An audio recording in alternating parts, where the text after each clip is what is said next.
आम राज्य गोटे आईएएस अफिसर थे जहाँ ना हूँ जगदानंद पंडा संस्कृत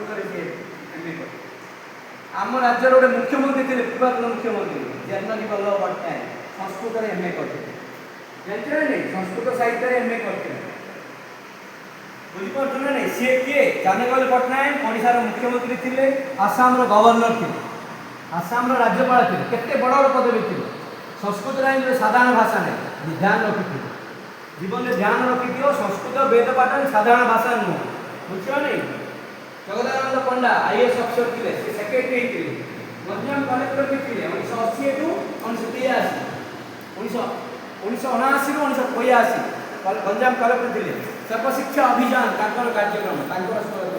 बुझ नहीं से संस्कृत ग्रेजुएट संस्कृत सबल संस्कृत गोटे सान कथा कौन वेद पाठ बहुत बड़ बुझ वेद पाठ बहुत बड़ तुम्हें केवे आगामी दिन में बाहर को जीव तुम देखिए बड़ बड़ पंडित मैंने मंदिर व्यवहार मिले